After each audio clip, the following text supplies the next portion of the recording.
अस्सलाम वालेकुम, मैं हूं शाहजेब खानजादा।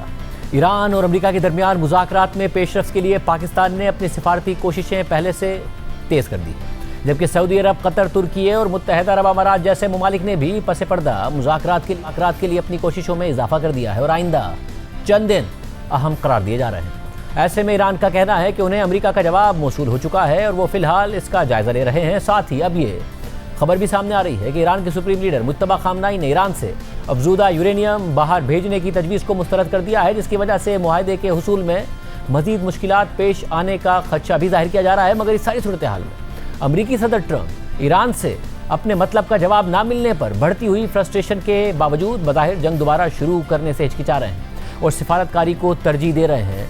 मगर रिपोर्ट्स के मुताबिक ट्रंप के इस मौक़िफ़ ने इसराइल के वज़ीर आज़म नेतन्याहू को सख्त परेशान कर दिया है, जो ईरान के खिलाफ दोबारा जंग शुरू करना चाहते हैं। ऐसे में पाकिस्तान के वज़ीर दाखिला मोहसिन नकवी एक हफ्ते से भी कम अरसे के दौरान दूसरी मरतबा ईरान में मौजूद हैं और कल ईरान के सदर मसूद पेज़ेश्कियान और पासदारान इनकलाब के कमांडर जनरल अहमद वहीदी से अहम मुलाकातों के बाद आज उनकी ईरान के वज़ीर ख़ारजा अब्बास इराक़ची से भी मुलाकात हो गई है। इसके अलावा मोहसिन नकवी की आज भी ईरान के वज़ीर दाखिला इस्कंदर मोहसिनी से मुलाकात हुई है। वाज़ेह है कि कल तेहरान पहुँचने पर भी दोनों रहनुमाओं की मुलाकात हुई थी, जबकि ईरानी मीडिया मुसलसल रिपोर्ट कर रहा है कि मुज़ाकरात में इख्तिलाफ़ात कम करने के लिए जल्द ही पाकिस्तान की एक आला शख्सियत ईरान का दौरा कर सकती है। तहम अब तक पाकिस्तान के इस हवाले से कोई बाज़ाब्ता मौक़िफ़ सामने नहीं आया है, जबकि मुज़ाकरात के हवाले से खबर रसा इदारे रॉयटर्स ने लिखा है कि एक पाकिस्तानी सोर्स का कहना है कि हम ईरान में मुख्तलिफ ग्रुप से बात कर रहे हैं ताकि राब्तों को बेहतर बनाया जा सके और मामलात की रफ्तार तेज़ हो सके। जबकि आज ईरान की वज़ारत ख़ारजा के तर्जुमान इस्माइल बक़ाई ने कहा है कि मुआहदे के लिए ईरान के 14 निकाती मुसविदे की बुनियाद पर दोनों फरीक़ों के दरमियान कई बार पैगामात का तबादला हुआ है और ईरान को अमेरिका का नया जवाब भी मौसूल हो चुका है और ईरान इस जवाब का जायज़ा ले रहा है। इस सारी सूरत हाल में मुआहदे की उम्मीद तो जाहिर की जा रही है और सदर ट्रंप को भी अच्छी पेशरफ्त की तवक्को है, मगर साथ ही ट्रंप बार बार ईरान के जौहरी प्रोग्राम के खात्मे और ईरान में मौजूद 440 किलोग्राम इंतहाई अफजोदा यूरेनियम की मुंतकली का मुतालबा भी कर रहे हैं और ये मामला मुज़ाकरात में इख्तिलाफ़ात की अहम वजह भी समझा जा रहा है। और अब से कुछ देर पहले सदर ट्रंप ने व्हाइट हाउस में सहाफ़ियों से गुफ्तगू करते हुए एक बार फिर कहा कि ईरान के साथ मुज़ाकरात चल रहे हैं, लेकिन पास किसी भी सूरत में न्यूक्लियर हथियार नहीं हो सकता और ये मुज़ाकरात में सबसे अहम मामला है। ट्रंप ने इस दौरान मज़ीद कहा कि हमें ईरान के यूरेनियम के ज़ख़ीरे की ज़रूरत नहीं है और हमें चाहिए भी नहीं है, लेकिन हम इस ज़ख़ीरे को ईरान के पास भी नहीं रहने दे सकते और हम उसे हासिल करके तबाह कर देंगे, मगर ईरान को रखने नहीं देंगे। वाज़ेह रहे कि इससे पहले यह खबर सामने आई थी कि ईरान के नए सुप्रीम लीडर मुज्तबा खामनाई ने ईरान के अफजूदा यूरेनियम से मुताल्लिक अहम हिदायत दी है। रॉयटर्स के मुताबिक 2 सीनियर ईरानी सोर्सेज ने बताया है कि ईरान के सुप्रीम लीडर मुज्तबा खामनाई ने हिदायत जारी कर दी है कि ईरान का अफजूदा यूरेनियम बैरून मुल्क नहीं भेजा जाएगा, जिससे जाहिर होता है कि ईरान ने मुज़ाकरात में अमेरिका के अहम मुतालबात में से एक पर अपना मौक़िफ़ मज़ीद सख्त कर दिया है और सुप्रीम लीडर मुज्तबा खामनाई का ये हुक्म मुमकिन तौर पर अमरीकी सदर ट्रंप को मज़ीद नाराज़ कर सकता है और मुज़ाकरात को पेचीदा बना सकता है। जबकि इसराइली हुकाम के मुताबिक ट्रंप ने इसराइल को यकीन दहानी कराई है कि ईरान के इंतहाई अफजोदा यूरेनियम के ज़ख़ीरे को ईरान से बाहर मुंतकिल किया जाएगा और किसी भी मुआहदे में इस हवाले से एक शिक लाजमी तौर पर मौजूद होगी। जबकि इसराइली वज़ीर आज़म नेतन्याहू ने कहा है कि वो जंग को उस वक्त तक ख़त्म नहीं समझेंगे कि जब तक अफजूदा यूरेनियम ईरान से बाहर मुंतकिल नहीं किया जाता। ऐसे में एक सोर्स के मुताबिक ईरान के सुप्रीम लीडर की हिदायत भी यही है और ईरानी इस्टेब्लिशमेंट में भी इस बात पर मुकम्मल इत्तफ़ाक़ राय है कि अफजूदा यूरेनियम का ज़ख़ीरा मुल्क से बाहर नहीं जाना चाहिए। जबकि सोर्सेज के मुताबिक ईरान के आला हुक्काम का मानना है कि इस मवाद को बैरून मुल्क भेजने से ईरान मुस्तक़बिल में अमेरिका और इसराइल के हमलों के लिए ज़्यादा गैर महफूज हो जाएगा। अहम बात यह है कि ट्रंप तो मुज़ाकरात को फिर भी तरजीह दे रहे हैं और ख़ुद अमरीकी मीडिया के मुताबिक ट्रंप दोबारा जंग शुरू करने के हवाले से काफ़ी मोहतात हैं, बल्कि वो इसका फ़ैसला करने से भी हिचकिचा रहे हैं। और इसीलिए पीर को जब सदर ट्रंप ने ईरान पर मुजव्वज़ा हमलों को मौखर करने का ऐलान किया था तो उसके बाद उनकी इसराइली वज़ीर आज़म नेतन्याहू के साथ एक सख्त टेलीफोनिक गुफ्तगू भी हुई थी, क्योंकि नेतन्याहू मुज़ाकरात के बजाय दोबारा जंग चाहते हैं। कल सबसे पहले अमरीकी न्यूज़ में उसने इस हवाले से लिखा कि 3 सोर्सेज के मुताबिक मंगल को सदर ट्रंप और इसराइली वज़ीर आज़म नेतन्याहू के दरमियान ईरान के साथ मुआहदा करने की एक नई कोशिश पर एक सख्त गुफ्तगू हुई और एक सोर्स के मुताबिक इस कॉल के बाद नेतन्याहू शदीद परेशानी और घबराहट का शिकार नजर आए। और इस गुफ्तगू से आगाह एक अमरीकी सोर्स के मुताबिक ट्रंप ने नेतन्याहू को बताया कि सालिस एक लेटर ऑफ इंटेंट पर काम कर रहे हैं, जिस पर अमेरिका और ईरान दोनों दस्तखत कर देंगे ताकि जंग को बाज़ाब्ता तौर पर ख़त्म किया जा सके और 30 दिन के मुज़ाकराती दौर का आगाज़ किया जा सके और इन मुज़ाकरात में ईरान के जौहरी प्रोग्राम और स्ट्रेट ऑफ हुर्मुज़ को खोलने जैसे मामला शामिल होंगे। 2 इसराइली सोर्सेज के मुताबिक ट्रंप और नेतन्याहू के दरमियान आगे बढ़ने के तरीक़े पर इख्तिलाफ था, जबकि अमरीकी सोर्स का कहना है कि कॉल के बाद नेतन्याहू बहुत ज़्यादा परेशान थे। इस्राएली सोर्सेज ने मजीद बताया कि नेतन्याहू आने वाले हफ्तों में अमेरिका जाकर ट्रंप से मुलाकात करना चाहते हैं। इसके अलावा अमेरिकी नशरियाती इदारे CNN ने ट्रंप और नेतन्याहू के दरमियान इस गुफ्तगू की मजीद तफसीलात बताते हुए लिखा है कि एक अमेरिकी एहलकार के मुताबिक मंगल को सदर ट्रंप और इस्राएली वज़ीर आज़म नेतन्याहू के दरमियान एक टेंस गुफ्तगू हुई, जिससे जाहिर होता है कि ईरान के साथ जंग के मामले पर दोनों के ख्यालात मुख्तलिफ हैं और ये हालिया दिनों में इन दोनों की पहली गुफ्तगू नहीं थी।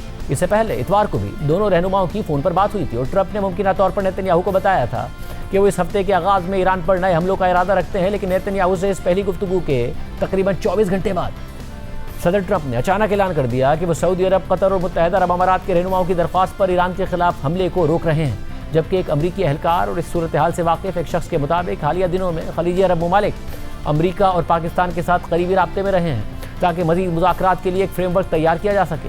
और कल सुबह ट्रंप ने मुआहिदे से मुताल्लिक कहा था कि हम इस मामले के हतमी मराहिल में हैं और देखते हैं कि आगे क्या होता है। या तो मुआहिदा हो जाएगा या फिर हम कुछ ऐसे इकदाम करेंगे जो सख्त होंगे, लेकिन उम्मीद है कि ऐसा नहीं होगा। रिपोर्ट में मजीद लिखा है कि सारी सूरत हाल में ट्रंप इंतजामिया के हुक्काम और इसराइली सोर्सेज के मुताबिक इन मुज़ाकरात की वजह से इसराइली वज़ीर आज़म नेतन्याहू फ्रस्ट्रेशन का शिकार हैं, क्योंकि वो काफ़ी अरसे से ईरान के खिलाफ ज़्यादा सख्त रवैया इख्तियार करने का मुतालबा करते रहे हैं और नेतन्याहू का कहना है कि ताखीर से ईरान को फ़ायदा होगा। अमरीकी एहलकार के मुताबिक नेतन्याहू ने मंगल को अपनी इसी मायूसी के साथ ट्रंप से कहा कि मुतवक्के हमलों में ताखीर करना गलती होगी और सदर ट्रंप को अपने मंसूबे के मुताबिक आगे बढ़कर ईरान पर हमला कर देना चाहिए। और एक इसराइली सोर्स के मुताबिक ट्रंप से 1 घंटे की तवील गुफ्तगू के दौरान नेतन्याहू ने फौजी कार्रवाई दोबारा शुरू करने पर जोर दिया। इसी तरह एक और इसराइली एहलकार के मुताबिक गुफ्तगू के दौरान ट्रंप और नेतन्याहू के दरमियान इख्तिलाफ वाज़ेह था, क्योंकि ट्रंप ये देखना चाहते हैं कि क्या कोई मुआहिदा हो सकता है, जबकि नेतन्याहू कुछ और तवक्को कर रहे थे। जबकि एक्सियोस ने इस हवाले से मजीद लिखा है कि ये मामला इसलिए अहम है क्योंकि कतर और पाकिस्तान ने दीगर इलाकाई सालिसों की मदद से ईरान और अमेरिका के दरमियान इख्तिलाफात को कम करने के लिए एक नया मुसविदा तैयार कर लिया है। और नेतन्याहू इन मुज़ाकरात के बारे में बहुत खदशात रखते हैं और चाहते हैं कि जंग दोबारा शुरू हो जाए ताकि ईरान की फौजी सलाहियत को मजीद कमज़ोर किया जा सके और इसके अहम इंफ्रास्ट्रक्चर को तबाह करके ईरानी हुकूमत को भी कमज़ोर किया जा सके। जबकि ट्रंप का अब भी यही कहना है कि एक मुआहिदा हो सकता है, लेकिन अगर ऐसा ना हुआ तो वो दोबारा जंग शुरू करने के लिए भी तैयार है। ऐसे में ईरान ने तस्दीक की है कि वो नए तजवीज़ करदा मुसवदे का जायज़ा ले रहा है, लेकिन अभी तक उसने अपने मौक़िफ़ में किसी नरमी के आसार नहीं दिखाए हैं।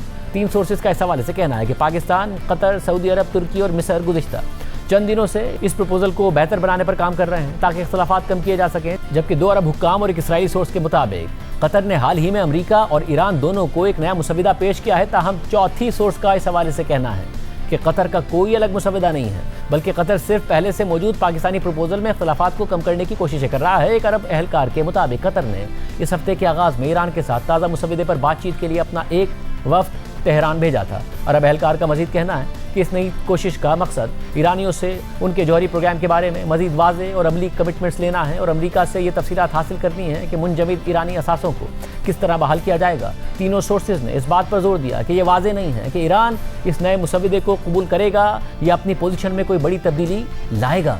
इस सारी सूरत हाल में ईरानी हुक्काम के अवामी सतह पर बयानात में भी वाज़ेह तौर पर देखा जा सकता है कि ईरान अब भी अमेरिका पर एतमाद करने के लिए तैयार नहीं है। कल रात को वज़ीर दाखिला मोहसिन नकवी की तेहरान में मौजूदगी के दौरान ही ईरानी सदर मसूद पेज़ेश्कियान ने एक्स पर पोस्ट करते हुए लिखा कि ईरान ने हमेशा अपनी कमिटमेंट्स पूरी की हैं और जंग से बचने के लिए हर मुमकिन रास्ता तलाश किया है। हमारी तरफ से तमाम रास्ते खुले हैं। दबाव के जरिए ईरान को सरेंडर करने पर मजबूर करना सिर्फ एक इल्यूजन है।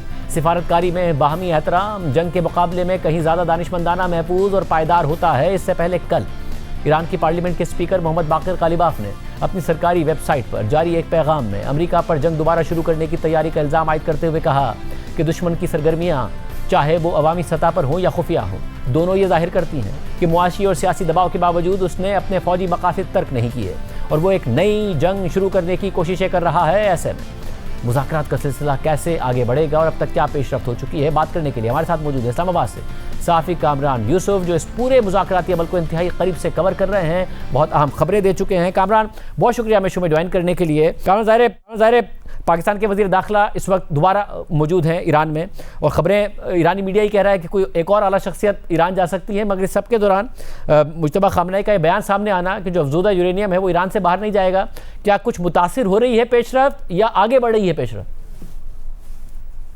देखिए, इस वक्त कोशिश तो यही है कि एक ऐसा दरमियानी रास्ता ढूंढा जाए जिसके जरिए जो ये मुज़ाकराती अमल और जो डिप्लोमेटिक प्रोसेस है वो कलेप्स ना करने पाए। और उसके लिए जो मेरी अपनी अंडरस्टैंडिंग है, शायद एक स्टैंड बाय एग्रीमेंट कह लें, उसे स्टॉप गैप अरेंजमेंट कह लें, या अमेरिकी सदर ट्रंप ने जो कहा था कि लेटर ऑफ इंटेंट की बात हो रही है कि एक ऐसा मुआहदा कि जो हतमी मुआहदा भी ना हो, लेकिन जिसके जरिए जो ये ईरान और अमेरिका के दरमियान जारी जंग है ये फॉर्मली क्लोज भी हो जाए, दोनों फरीकैन को एक निकलने का रास्ता भी मिल जाए, और जो बाकी इश्यूज हैं उनके ऊपर बाद में मुज़ाकरात हों। अब ये जो मुश्तबा खamenei के बयान का आपने जिक्र किया ईरान के सुप्रीम लीडर का, ये जराए से जो मैंने देखा है कि खबर सामने आई है, रॉयटर्स ने रिपोर्ट किया है कि उसमें ये कह रहे हैं कि जो 60% स्टॉक पाइल है इनरिच्ड यूरेनियम का, वो ईरान में ही वो रखेंगे। इंटरेस्टिंगली मैं कुछ अमेरिकी मीडिया को देख रहा था और एक दो जो जर्नलिस्ट थे व्हाइट हाउस के ऑफिशियल से बात करते हुए उन्होंने ये कहा कि उनके ख्याल में ये खबर दुरुस्त नहीं है, क्योंकि जो अमेरिकी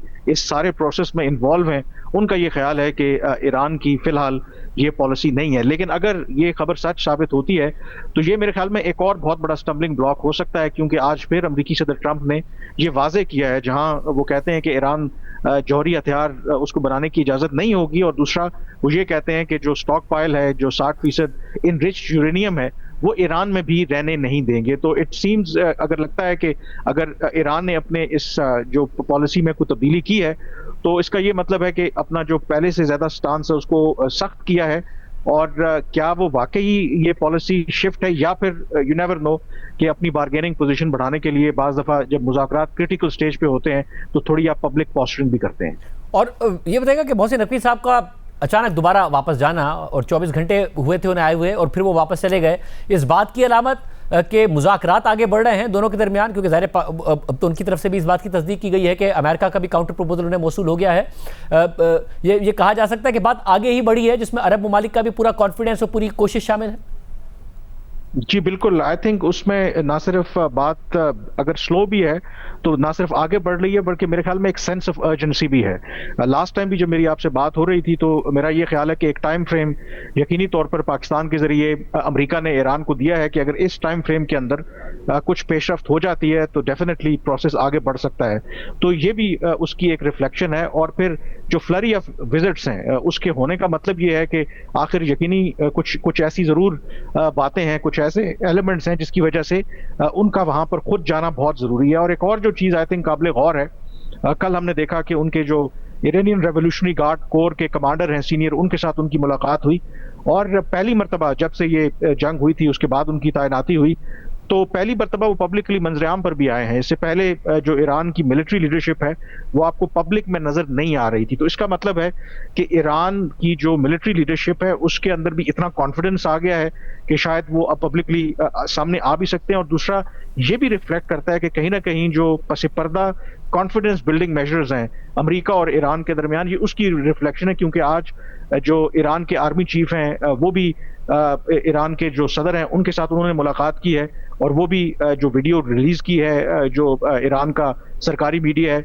जिससे साफ जाहिर होता है कि पसे पर्दा में भी चीजें उस तरफ बढ़ रही हैं कि शायद डिप्लोमेटिकली इस सारी जो जंग का कोई हल निकल आए। लेकिन अगेन जब तक ये हतमी किसी नतीजे पे पहुंच नहीं जाते, सम टाइम चीजें बनते बनते भी बिगड़ जाती हैं। और जो एक और जो नुक्ता आपने जिक्र किया कि इस दफा अमेरिका और ईरान के दरमियान तो जो भी आप इनके इश्यूज हैं, जो बाकी गल्फ कंट्रीज हैं उनकी भी भरपूर जो सपोर्ट हासिल है। कल हमने देखा कि सऊदी अरब के वज़ीर खारजा ने एन उस मौके के ऊपर जब वज़ीर दाखिला मोहसिन नकवी तेहरान लैंड किए तो उन्होंने ना सिर्फ पाकिस्तान की कोशिशों की तारीफ की, उसको सपोर्ट किया, बल्कि ये भी कहा कि जो स्ट्रेट ऑफ हॉर्मोज़ है उसको 28 फरवरी वाली जो पुरानी जो हैसियत है उस पर बहाल होना चाहिए। तो ओवरवेलमिंग सपोर्ट भी है पाकिस्तान की मीडिएशन एफर्ट की, और एक मेरे ख्याल में डिसाइसिव और फाइनल पुश है कि किसी तरीके से ये जो जंग है ईरान और अमेरिका के दरमियान इसको मुकम्मल तौर पर बंद किया जाए। और जब वज़ीर दाखिला मोहसिन नकवी मिलते हैं और अस्करी क़यादत भी ईरान की और सिविलियन क़यादत भी उनके साथ मुलाकात होना, तस्वीरें आना, उनके बयानात सामने आना, इस बात की भी अक्कासी करता है कि जो पहले एक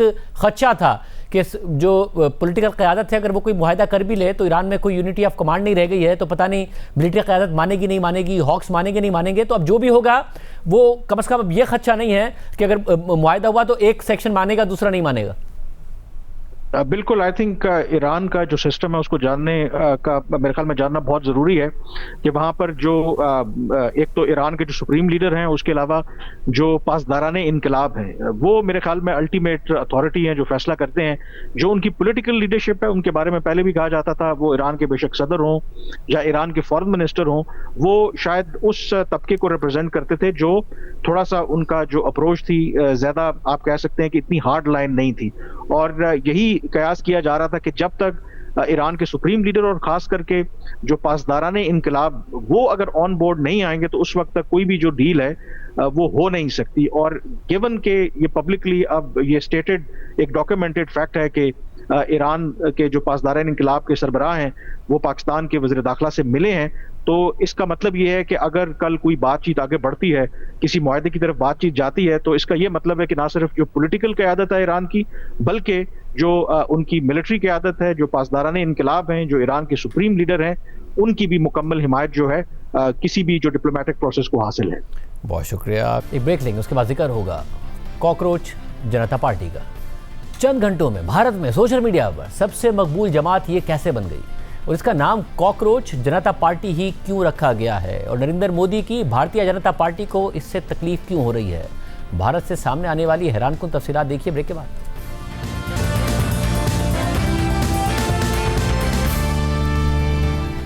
कॉकरोच जनता पार्टी। चंद दिन पहले तक ना किसी ने इस पार्टी का नाम सुना था और ना ही कोई ये सोच सकता था कि इस नाम की कोई पार्टी हो सकती है, मगर भारतीय सुप्रीम कोर्ट के चीफ जस्टिस के मुतनाज़ रिमार्क्स के रद्द-ए-अमल में भारत में नौजवानों की ये बड़ी सियासी तहरीक खड़ी हो गई है और हुक्मरान जमात बीजेपी को चैलेंज कर रही है। और सिर्फ 5 दिन में इस तहरीक ने सोशल मीडिया और ऑनलाइन प्लेटफॉर्म्स पर मकबूलियत के रिकॉर्ड तोड़ दिए हैं। यहाँ तक कि इंस्टाग्राम पर वजीर आजम मोदी की जमात, भारतीय जनता पार्टी और अपोजिशन जमात कांग्रेस दोनों को पीछे छोड़ दिया है और इसके फॉलोअर्स की तादाद तेजी से बढ़ती जा रही है।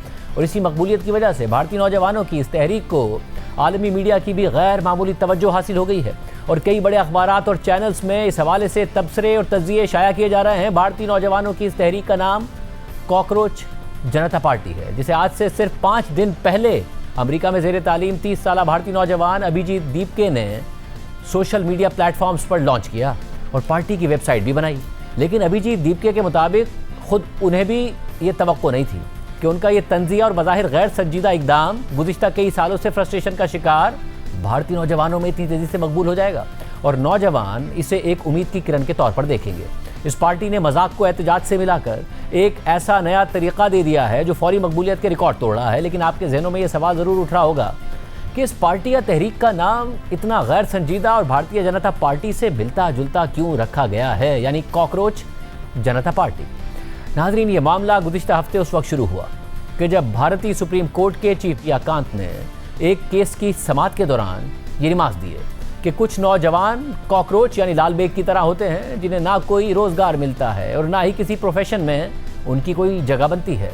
उनमें से कुछ नौजवान मीडिया में चले जाते हैं, कुछ सोशल मीडिया में चले जाते हैं, कुछ RTI यानी राइट टू इन्फॉर्मेशन एक्टिविस्ट बन जाते हैं, कुछ वैसे एक्टिविस्ट बन जाते हैं और फिर ये नौजवान हर किसी पर हमले शुरू कर देते हैं।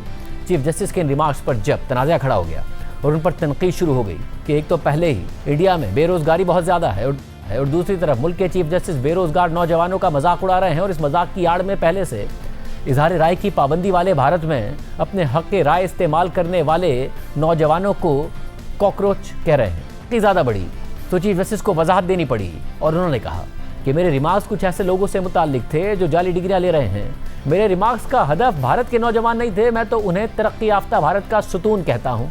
मगर चीफ जस्टिस की वजाहत के बावजूद उनके रिमार्क्स पर तनाज़ा शिद्दत इख्तियार करता चला गया। ख़ास तौर पर पहले से फ्रस्ट्रेशन और मुआशी मसाइल का शिकार भारतीय नौजवानों ने चीफ जस्टिस के रिमार्क्स को अपनी तौहीन के तौर पर लिया। साथ ही चीफ जस्टिस के रिमार्क्स में भारतीय नौजवानों के एक्टिविज़म और सोशल मीडिया पर उनकी सरगर्मियों को टारगेट किया गया था, तो इसलिए नौजवानों ने उसे आज़ादी इज़हार राय पर कदगन की कोशिश भी करार दे दिया। इसी दौरान अमेरिका की बॉस्टन यूनिवर्सिटी में ज़ेर तालीम भारतीय नौजवान अभिजीत दीपके ने चीफ जस्टिस के रिमार्क्स के हवाले से हफ्ते को एक्स पर पोस्ट करते हुए लिखा कि अगर तमाम कॉकरोच इकट्ठे हो जाएं तो क्या होगा। साथ ही उन्होंने बज़ाहिर अपनी इस गैर संजीदा पोस्ट के पैगाम को आगे बढ़ाते हुए कॉकरोच जनता पार्टी के नाम से एक वेबसाइट बना दी और साथ ही इंस्टाग्राम और एक्स पर भी इसी नाम से अकाउंट्स बना दिए। इस नाम की वजह से यह भी कहा गया कि पार्टी का यह नाम वजीर आजम मोदी की भारतीय जनता पार्टी का मजाक उड़ाने के लिए रखा गया है। और चंद घंटों में ही कॉकरोच जनता पार्टी ने मकबूलियत के रिकॉर्ड तोड़ दिए। इंस्टाग्राम पर उसके फॉलोअर्स की तादाद मिनटों में लाखों तक पहुंच गई और इस वक्त इंस्टाग्राम पर कॉकरोच जनता पार्टी के फॉलोअर्स की तादाद 17 मिलियन यानी 1,70,00,000 से ज्यादा हो चुकी है, जो कि भारतीय जनता पार्टी के 8.8 मिलियन यानी 88 लाख फॉलोअर्स के मुकाबले में दुगने से भी ज्यादा हो गई है। जबकि ऑपोजिशन की सबसे बड़ी जमात कांग्रेस के 13 मिलियन यानी 1,30,00,000 फॉलोअर्स से 40 लाख से भी ज्यादा है। इसी तरह एक्स पर कॉकरोच जनता पार्टी के फॉलोअर्स की तादाद 2 लाख से ज्यादा हो चुकी है। हालांकि भारत में एक्स को पाबंदियों और सेंसरशिप का सामना है और खुद कॉकरोच जनता पार्टी ने दावा किया है कि उनके इंस्टाग्राम और एक्स अकाउंट्स हैक करने की कोशिशें की जा रही हैं। और खुद अभिजीत दीपके के मुताबिक भारत में कॉकरोच जनता पार्टी का एक्स हैंडल बंद कर दिया गया है और ये किसी को भी नहीं दिख रहा है। जबकि बीबीसी के मुताबिक भारत में जो लोग कॉकरोच जनता पार्टी के अकाउंट को देखना चाह रहे हैं उन्हें यह पैगाम मिल रहा है कि इस अकाउंट को लीगल डिमांड के तहत फिलहाल बंद कर दिया गया है।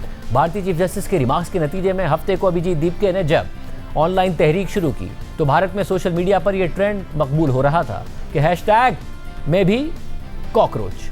और अब कॉकरोच जनता पार्टी के बानी अभिजीत दीपके खुद भी भारतीय और आलमी मीडिया को इंटरव्यूज दे रहे हैं, सोशल मीडिया पर पोस्ट कर रहे हैं, लेकिन उनकी पार्टी ने वादे तौर पर कह दिया है कि कॉकरोच जनता पार्टी गोदी मीडिया के किसी भी एंकर को इंटरव्यू नहीं देगी और उनसे बातचीत नहीं करेगी, इसलिए तकलीफ ना करें। अभिजीत दीपके ने सोशल मीडिया पर चीफ जस्टिस के रिमार्क्स पर रद्देमल देते हुए कहा कि वो शख्स जिसे हमारी आज़ादी इज़हार राय के हक का तहफ़्फ़ुज़ करना था वो हमारा मवाजना कॉकरोच और कीड़े मकोड़ों से कर रहा है। भारत में नौजवानों की सबसे बड़ी तादाद है और उनमें से अक्सरियत बेरोजगार है, तो आप उनसे क्या तवक्को करते हैं? वो फ्रस्ट्रेटेड ही होंगे और वाकई फ्रस्ट्रेटेड ही हैं। Have you seen there are youngsters like cockroaches, they don't get any employment, they don't have any place in profession. Some of them become media, some of them become social media, some of them become RTI activists, some of them become another activist, and they start attacking everyone. Someone who is there to safeguard our freedom of expression is comparing us with cockroaches and parasites for just putting up our opinion. India has the largest young population and majority of that young population is out of workforce. What do you expect from them then? It will be frustrated. They are really frustrated. Those who don't have the privilege to earn a formal degree, don't have the right to speak up in a democracy, what is the Chief Justice of India is trying to say here? Who doesn't have a formal degree is a cockroach. साथ ही अभिजीत दीपके ने BJP को challenge करते हुए कहा कि हमारे followers की तादाद बीजेपी से भी ज़्यादा हो चुकी है। अब हमारा अगला हदफ ये है कि हमने बीजेपी के फॉलोअर्स की तादाद कम करनी है, क्योंकि बीजेपी ने नौजवानों से उनका मुस्तकबिल छीन लिया है। साथ ही उन्होंने अपनी तहरीक में शामिल होने वालों से कहा कि वो बीजेपी को अनफॉलो करें। Good morning to all cockroaches. अभी आप सुबह उठते ही देख रहे होंगे कि हमारे फॉलोअर्स अब बीजेपी से भी ज्यादा हो चुके हैं। अब हमारा नेक्स्ट टारगेट है कि कुछ भी करके हमें बीजेपी के फॉलोअर्स कम करने हैं, क्योंकि ये वो लोग हैं जिन्होंने तुमसे तुम्हारा फ्यूचर छीन लिया है, तुमसे तुम्हारी जॉब्स छीन लिए। आज इनके कारण तुम्हारी लाइफ खराब है। जितने भी लोग इस मूवमेंट में शामिल हुए हैं उन सभी का काम है कि अभी के अभी बीजेपी को अनफॉलो करो। उन्हें बता दो कि अगर वो तुम्हारे लिए जॉब्स प्रोवाइड नहीं कर सकते तो उसके लिए अब उन्हें भुगतना पड़ेगा। तो जितने भी कॉकरोचेस अभी इस लाइव को देख रहे हैं वो तुरंत बीजेपी के अकाउंट पर जाकर उन्हें अनफॉलो कर दीजिए। इसके अलावा कॉकरोच जनता पार्टी की जानिब से अपनी वेबसाइट पर ऑनलाइन मेंबरशिप के लिए भी फॉर्म जारी कर दिया गया है, जिस पर भारतीय मीडिया के मुताबिक अब तक 3.5 लाख से ज्यादा अफराद रजिस्ट्रेशन करा चुके हैं। जबकि कॉकरोच जनता पार्टी की वेबसाइट पर तंजिया लिखा है कि voice of the lazy and unemployed, यानी सुस्त और बेरोजगारों की आवाज़। इसके अलावा वेबसाइट ही के मुताबिक पार्टी में शमूलियत की 4 शराइत हैं। पहली शर्त बेरोजगार होना है, दूसरी शर्त सुस्त होना है, लेकिन सिर्फ जिस्मानी तौर पर सुस्त होना है, जहनी तौर पर नहीं। दिन में 11 घंटे तक ऑनलाइन रहने वाले और पेशावराना अंदाज में अपने जज्बात और तनकीद का इजहार करने वाले, लेकिन ये तनकीद भी दयानतदारी के साथ हो और उन चीज़ों पर हो जो अहमियत रखती हों। इसी तरह एक्स पर कॉकरोच जनता पार्टी ने अपनी बायो में लिखा है कि a political front of the youth, by the youth, for the youth, secular, socialist, democratic, lazy.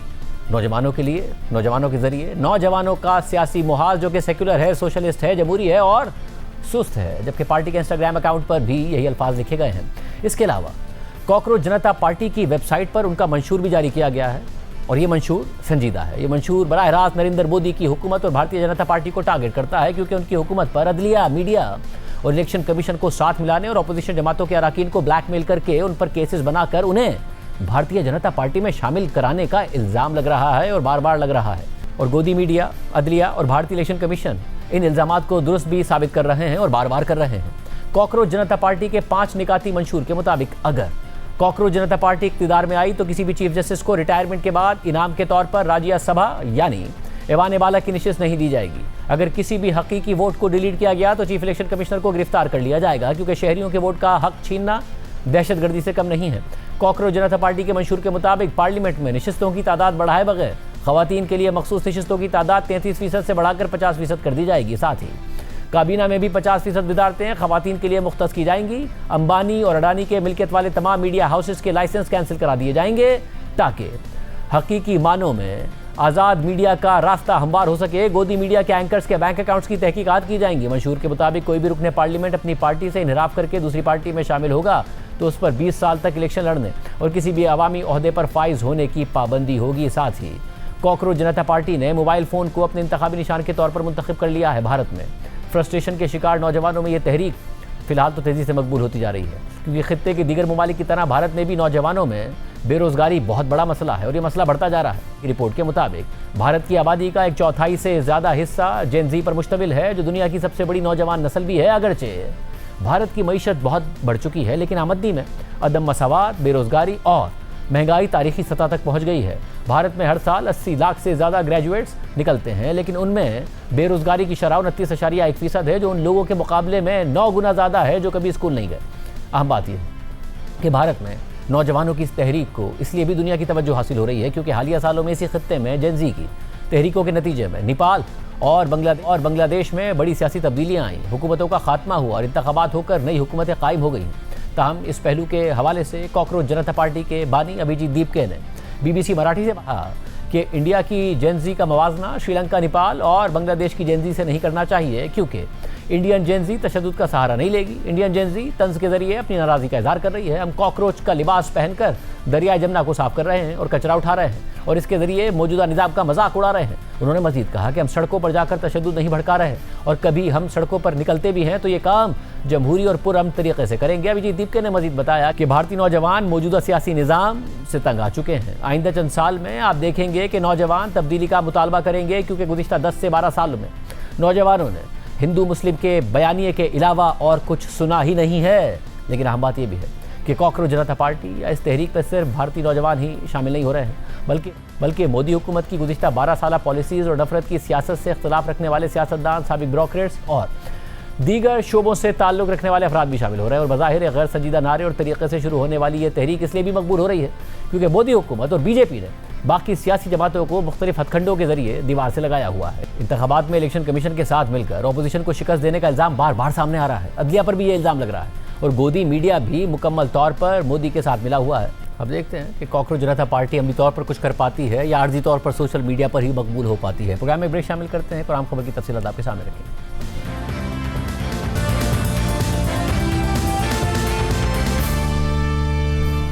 Netanyahu परेशान हैं, शिकायतें कर रहे हैं, अपने इत्तेहादी ममालिक पर ही तनकीद कर रहे हैं कि इसराइल अपने हामी मगरबी ममालिक में भी मकबूलियत खो चुका है। पहले यूरोपीय ममालिक के अवाम और अब हुकूमतें भी इसराइली पॉलिसियों और मजालिम की मजम्मतें कर रही हैं। अमेरिका में ट्रंप तो साथ खड़े हैं, मगर हालिया पोल्स के मुताबिक इसराइल के बारे में मनफी राय अब डेमोक्रेट्स में ज़्यादा आम है, लेकिन दोनों जमातों में ख़ासतौर पर नौजवानों के अंदर ये रुझान बढ़ रहा है। और एक हालिया इंटरव्यू में तो नेतन्याहू ने अपनी बदनामी का इल्ज़ाम भी पाकिस्तान पर लगा दिया कि यहाँ से इसराइल के खिलाफ कैंपेन चलाई जाती है। हालांकि नेतन्याहू की हुकूमत को बदनामी के लिए किसी भी कैंपेन की क्या ही ज़रूरत है। 75,000 अफराद गजा में शहीद कर दिए, कई हज़ार हमेशा के लिए माजूर कर दिए, खुराक पर पाबंदी लगाकर गजा के अवाम को फाका कशी का शिकार कर दिया, बार बार सीज़ फायर की खिलाफ वर्जी करते हैं, गजा के अवाम को शहीद करते हैं और जब मुख्तलिफ ममालिक के शहरी गजा की इमदाद के लिए फ्लोटेला लेकर जाते हैं तो वो इमदाद रोक देते हैं। फ्लोटेला में शामिल कारकुनों को गिरफ्तार करके उन पर तशद्दुद करते हैं। और नाजरीन, कल जो मनाजिर सामने आए हैं उनसे खुद इसराइल के मगरबी इत्तेहादी भी हिलकर रह गए हैं।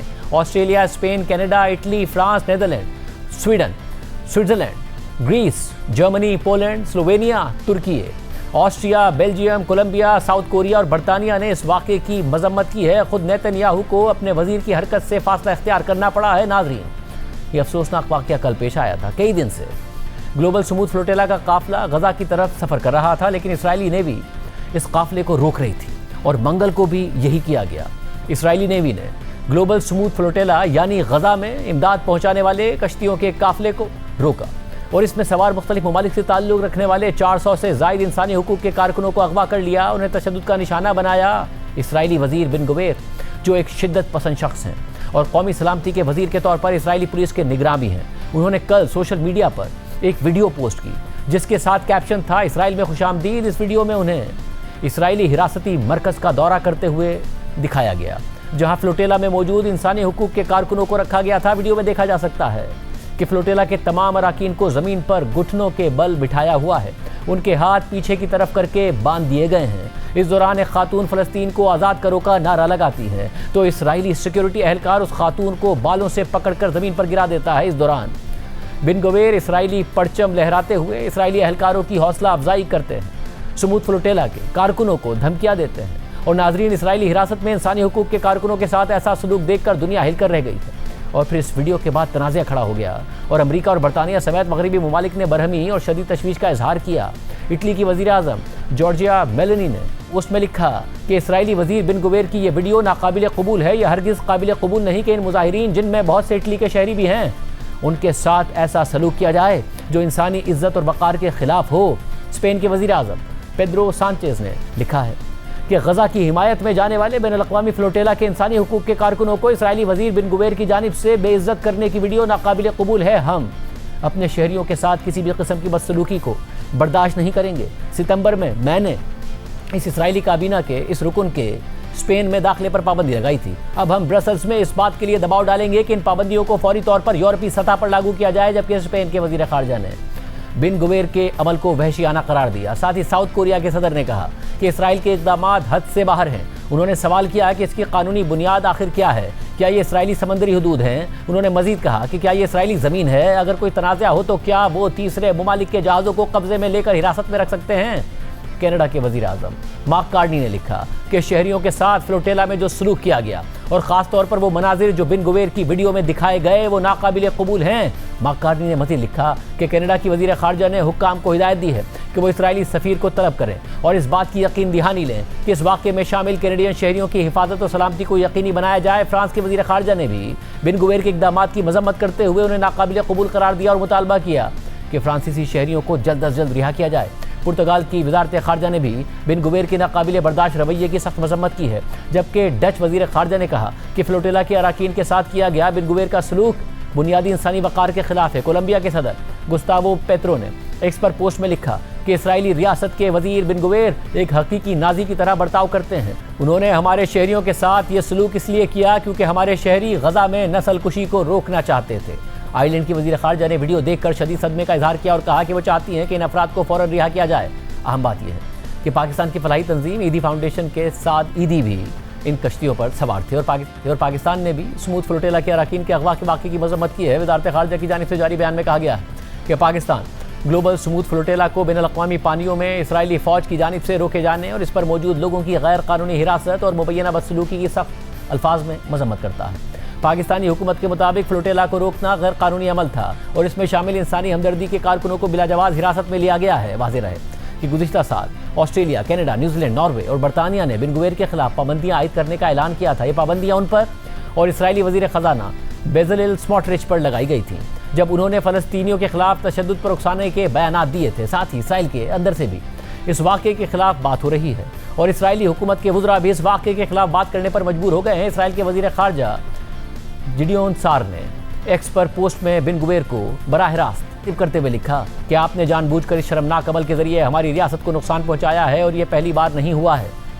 नहीं, आप इसराइल का चेहरा नहीं है। इसके अलावा Israeli opposition leader Yair Lapid ने एक्स पर पोस्ट में लिखा कि आज जो दहशतगर्द हमला किया गया वो बिन गुवेर ने किया था, मगर इस संगीन दहशतगर्द हमले की जिम्मेदारी वज़ीर आज़म पर भी आयद होती है जिसने एक सज़ा याफ्ता मुजरिम को हुकूमत में शामिल किया और हर वो शख्स भी जिम्मेदार है जिसने इस कदर गैर जिम्मेदार शख्स के साथ शराकतदारी पर इत्तफाक किया।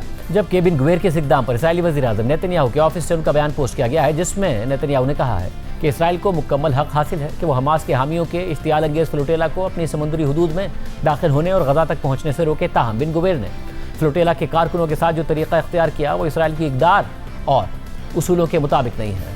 पोस्ट में मज़ीद लिखा था कि मैंने मुतल्लिका हुकाम को हिदायत दी है कि इन इश्तियाल अंगेज़ अफराद को जल्द अज जल्द रिपोर्ट किया जाए। नाज़रीन, लेकिन बिन गुवेर का ये रवैया पहली दफ़ा सामने नहीं आया है। बल्कि वो इसराइली शिद्दत पसंदों और फ़लस्तीनियों से नफरत करने वालों की सरपरस्ती करते आए हैं। हाल ही में इसराइली पार्लियामेंट से फ़लस्तीनी शहरियों को सज़ाए मौत देने का जो मुतराज़ा कानून मंजूर किया गया है, वो भी बिन गुवेर ने पेश किया था। और जब यह कानून पास हुआ तो बिन गुवेर इसराइली पार्लियामेंट में हाथ में शराब लेकर जश्न मनाते नजर आए। बाद में जब बिन गुवेर की सालगिरह की तकरीब हुई तो उनकी अहलिया ने उन्हें केक पेश किया जिसमें फांसी का फंदा बना हुआ था और हिब्रू में लिखा हुआ था कि बिन गुवेर मुबारक हो, बाज़ औक़ात ख्वाब सच हो जाते हैं। यानी नेतन्याहू की काबीना के वजीर नेतन्याहू की शक्ल और पॉलिसी की ही अक्कासी करते नजर आते हैं और अब मग़रिबी इत्तेहादी भी शदीद मजम्मत करने पर मजबूर हैं। आज के प्रोग्राम में इतना, इजाज़त दीजिए, अल्लाह हाफ़िज़।